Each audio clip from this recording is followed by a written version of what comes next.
차별금지법에 대해서는 지금 이제 뭐 많은 이제 논란이 있었습니다. 그런데 또 어떤 경우에는 차별금지법 죄라고 설교하면 처벌받는다에 대해서 이것이 혹 가짜 뉴스라고 얘기하는 그런 사람이나 언론도 있는데 저는 거기에 전혀 동의하지 않습니다. 실제로 선진국 사례에서 처벌받은 많은 사례들이 있었고 우리나라 그 차별금지법 2013년에 지정된 거에 보면 국가인권위원회에 제소했을 때 거기에 대해서 부당한 조치를 취하면 처벌받는다라고 되어 있는데 지금 대부분의 중요한 교단은 교회 내에서 동성애자나 동성애 지지자가 카밍아웃을 하거나 그걸 지지하는 언행을 하면 교단법상 교회법상 처벌하게끔 되어 있습니다. 그러면 예를 들어서 동성애 죄라고 목사님이 설교했는데 그거에 대해서 한 교인이 국가인권위에 제소했다. 그리고 그분은 동성애를 지지한다고 발언한다. 그러면 우리 교회법상 교단법상 그분들에게 예를 들어서 그 교회의 직분을 수행하도록 할 수 없습니다. 그러면 교회에서는 당회가 열리고 제재를 하게 될 것이고 그렇게 되면 그것을 국가인권위원회에 제소했기 때문에 부당한 조치를 당했다고 국가인권위원회에 보고하면 그런 이제 실형에 처해질 가능성이 매우 높습니다. 2년 이하의 징역, 1,000만 원 이하의 벌금이라고 되어 있습니다. 그것 이외에도 2013년 차별금지법 제일 마지막에 발의된 내용에 보면 국가인권위원회가 언급되지 않고도 그냥 성적 차별에 의해서 차별을 하면 형사처벌한다는 내용이 분명히 들어가 있습니다. 거기서의 성적 차별은 그 앞부분의 법안 내용에 보면 거기에는 이 성적 지향, 동성애 부분이 들어가 있습니다.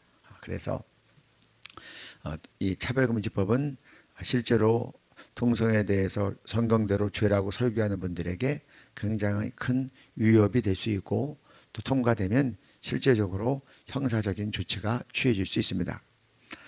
그리고 포괄적 차별금지법이라고 하면 이것은 단순히 동성애만이 아니라 종교에 대한 차별금지 그러면 저희들이 예를 들면 이슬람에 대해서 마땅히 비판해야 될 부분이 있지만 비판할 수 없게 되는 겁니다.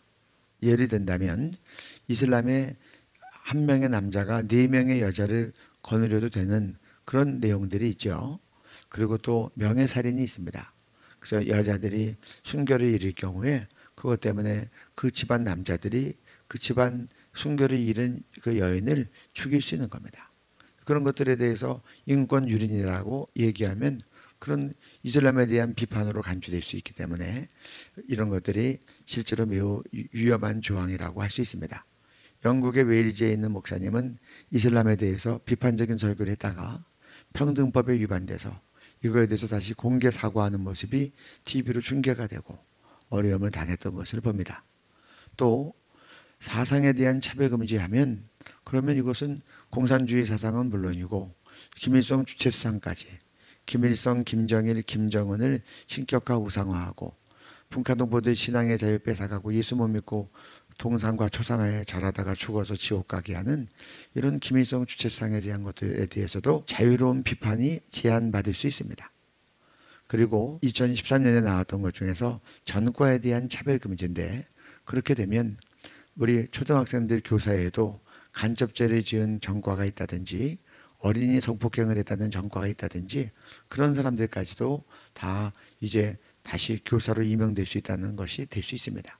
그래서 전과에 대한 차별금지도 상당히 경우에 따라서는 제한될 수 있기 때문에 우리가 이런 것들에 대해서 바르게 잘 파악하고 국민들이 포괄적 차별금지법이 안고 있는 그런 위험성에 대해서도 바르게 잘 알아서 우리가 불필요한 법들은 입법을 막아야 되겠다.